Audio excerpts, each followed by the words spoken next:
This piece of paper explains why some singer gets high notes and why some never will. And really, the scary part is that most singers are singing in the wrong order. Yo, kopi sanangan.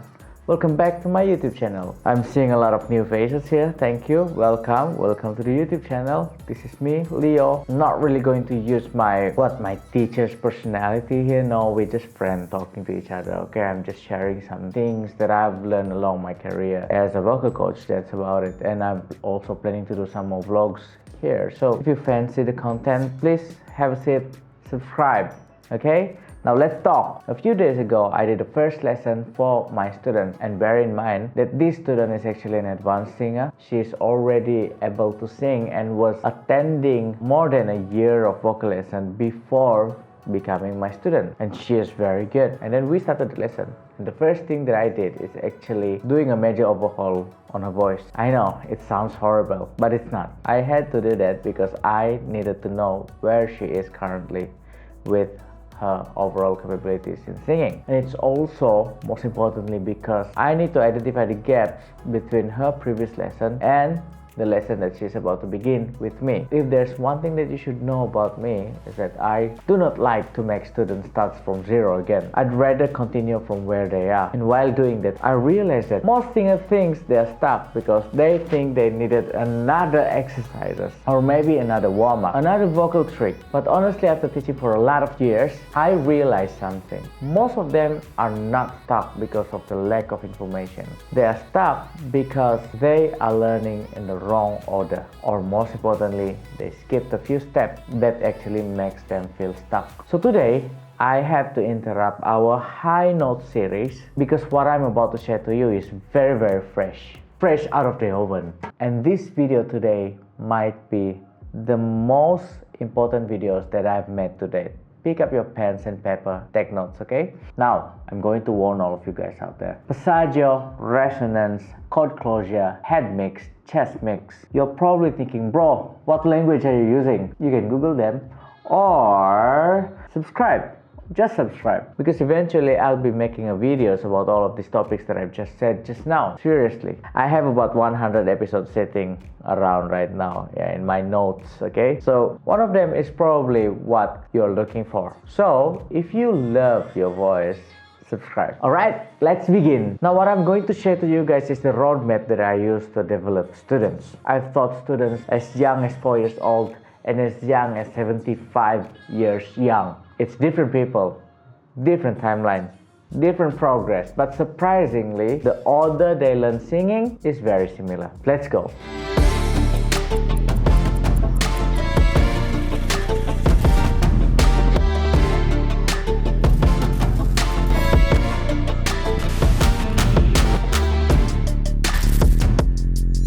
Now let's talk about milestone number 1. This is where everything starts. Most people try to skip this stage. Very big mistakes. And this milestone is actually important because this is where we actually develop one, pitch awareness, the high and low sounds, the chest voice and the head voice, the basic posture, because without a proper posture, it's going to be hard for you to hit those notes comfortably. And also the breath support. This is where you start learning about your breath support, building the awareness of how to develop your diaphragm breathing, and also coordinating your breath and pitch together. What kind of breath pressure is needed to hit a certain high notes, and what kind of breath pressure is needed to just hit a normal kind of note, the middle one that's not really that hard to do, and what kind of breath support that are needed to go through the passaggio, right? So this is where you learn all that. At this stage, I want my student to understand what note am I singing, or can I control my breath? Yeah, I want them to be able to ask this question to themselves. It's simple, but it's very critical. Now, after that, having mastered that, we move on to milestone number 2, coordination. Now, in this milestone, we actually start to connect the dots.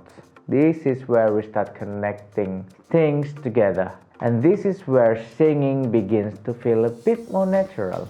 Now in this milestone, we normally will be working on register transition, how to smoothly navigate through your passaggio, going from your chest voice to your head voice. You learn about your passaggio, exactly, the break between your two vocal registers. And then the next one, neutral tongue positions, and you also work on your larynx placement. There are 3 of them that normally people will be working on. And then next one is an easy mixed voice. Yeah, an easy non-reinforced mixed voice.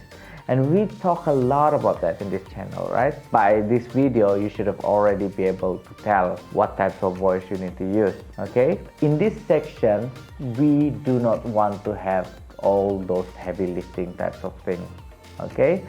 There's no heavy belting, there's no squeezing, no forcing. And here's an important rule. If your throat becomes itchy or it feels scratchy, uncomfortable, this is where I will tell my student to stop immediately, drink some water, chill first, or we just talk about any random things like how's the weather going on. Yeah, things like that. Because we need to rest, because we need to show off some of the tension that's been going on, okay? Now, in this milestone, the voice is normally very prone to tension, okay?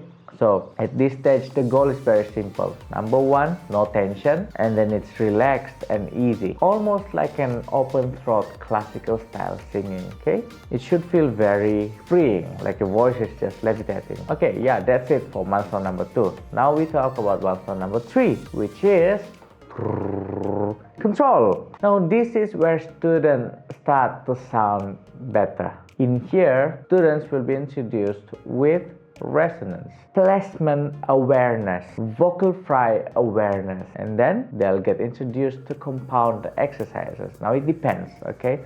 Sometimes I do compound exercise earlier. Essentially, compound exercise is an exercise that combines 2 things in one. For example, doing the twang exercise, I call it a compound exercise because it focuses on getting this resonator area, this resonance area, and also having that engagement, that SpongeBob kind of voice, having that chord engagement. Yeah, so that's a compound exercise, okay? Directly derived from gym analogy. So essentially what is happening here is that you are going to be combining things like the breath, the resonance, the chord engagement, and also everything starts to work together in layers. And honestly, listen to me here, you can't buy this stage. There's no cheat way and there's no shortcut for this stage. You have to earn it. And the goal here really is the awareness. If I ask for specific adjustment, something like, oh, could you adjust your larynx a little bit? Your larynx position is a little bit too high. Bring it a bit lower. You should already know how to do this. And if I ask for a different sound, you would know how to create those sounds. Perhaps I'm asking something like this. Hey, that voice is very nice. Could you give me a slightly darker tone with that? And you would know that you could do that by adjusting your larynx, bringing it down, and also getting the resonance area around here. Oh, now suddenly the tone is darker, right? Or I might ask you, could you bring up your larynx a little bit and make it sound like this? Yeah, those kind of things, okay? And that's it about milestone number 3. Now we talk about milestone number 4. Woo, we're going to level up, okay? The words mixed voice starts to become too broad here. So I had to introduce a few new words in this milestone. Now, as you get better with your mixed voice, we have to fine-tune things. And this is where I'll be introducing new words like head mix, use your chest mix, or could you reinforce your mixed voice a little bit more by having more of that chord engagement? Those kind of things. And then baby crying exercise, all of these things, okay? And mainly really in this milestone, we are talking about mixed voice and reinforcing them, and this is where you actually start to learn how to belt, which is the things that all of you out there want. And I'm introducing these terms not because they are magical or have any magic effect on us. No, it's because it helps us to organize the sensation a little bit more in depth. And trust me, imagine if I taught these things to beginners on day 1. They would lose their mind. It will be a disaster. Most beginners mistake engagement for tension. That is why the order of the things that you're learning really matters. Now, In this milestone also we'll be introducing projection, some style awareness, and also tone shaping. Students start to learn the difference between pop singing, musical theater singing, classical singing, because honestly, all of this uses almost the same fundamentals, but it has different approach, okay? It has different sound, different goals, and different artistic choices. And that's about it. That's milestone number 4. Now we talk about milestone number 5, which is mastery. This is normally where singing becomes less binary. It's not on and off switch, okay? Students learn to control their resonance, their vowel, their breath pressure, the larynx positions, and dynamics, and different phonation. The kinds of questions that you'll be getting from me is like, oh, can you increase the twang a little bit? We need a little bit more edge to that. Or something like, oh, could you sing breathy with a bit more breath intentionally? Yeah, whisper a little bit, so that we could achieve these effects on the singing. Or I will ask questions like, can you reduce the breathiness intentionally? We need a bit more chord engagement here. Could you access a different resonance sensation? I'll be telling you, okay, can you snarl a little bit? I need a little bit more of that roundness at the back of your throat. I need that resonance. Yeah, this is where it gets tricky, okay? At this point, I'll also be asking about combining. Like, could you combine your R vowel with R vowel and make it a bit more nasal? And when I'm asking for these things, what I'm hoping is the students could already do it because they have learned it in the previous milestones. So honestly, what I'll be focusing a lot on here is the fine adjustment. Maybe like you're not hitting the belt properly. You sound a bit too tense. So normally what I will be asking is that, oh, your breath support was not enough. Could you give a little bit more pressure? Yeah, we roll like that, okay? And normally here the students would already know what I'm talking about. So the techniques, all those previous basic techniques are starting to take the back seat. Now, last milestone is normally delivery, okay? In here, we focus on emotion, storytelling, articulations, expression, facial expression, or overall expression, the performance aspect of it, your showmanship, because question is no longer can you sing it, but rather it becomes can you make people feel something. When the song gets intense, could you introduce the tension a little bit in the song with your singing? Yeah, so imagine that. Funny enough, if I ever told a beginner like, oh, could you use a little bit of tension for the singing? What will happen? I know a lot of vocal coaches will flip the table if I ask that. And then what will happen to the beginner singer?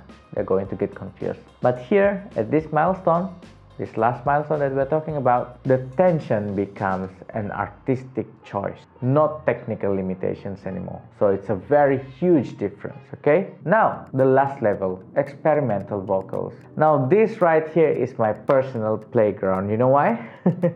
Because I like to experiment with my voice. Whistle notes, rock vocal, rasp, distortion, extreme sounds, those kind of things. Some of my students are already here, not because they have gone through all of the milestones, but just for fun. I teach them a little bit on how to get some rasp with their voice, those kind of things, okay? And honestly, I could do some of it. I mean, you've heard me singing with some rasp, right? Yeah, imagine if my previous vocal teacher saw that. Oh, I'll get scolded because raspiness is not healthy, right? If done wrong, yes, it's not healthy. But for me, I don't think there's a negative side effect yet. The only thing that I could think of is that now that I have my raspy voice, it's just a little bit hard to turn off. But that's actually because I've been using it a lot. I've stopped singing in a different way. So this could happen to you guys as well, okay?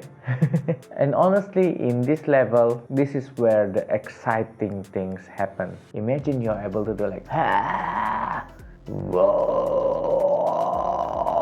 So actually, it's an exciting part of the vocal journey and also might have been slightly terrifying, okay? Also, side note here, I can't whistle, but some of my students could actually whistle, which is amazing. Oh, life is just unfair. So if you're a vocal coach, right, and you've stumbled upon this video of mine and you could teach whistle, please reach out to me. I want to learn how to do whistle voice. Okay, anyway, yeah, a little bit of story time for you guys. You know what's a pity? Yeah, I once have a student who desperately wanted high notes. He signed up with an online course, followed each and every step without anyone giving him any feedback. And honestly, online courses, there's nothing wrong with it. It's actually helpful for the vocal teacher and also helpful for the students. But in doing that, you actually still need to get a real life feedback, and that is why it's very important to have someone to listen to you. Now, what happened to that guy? He has learned twang, he has learned mixed voice, he learned all the cool exercises. Eventually he met me.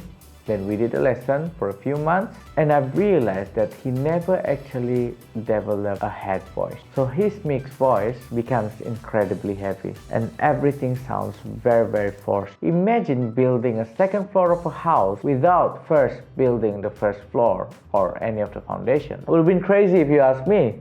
There's no such thing as floating house yet. So that's exactly what happened. One important component was missing, and eventually what happened is he stopped the lesson.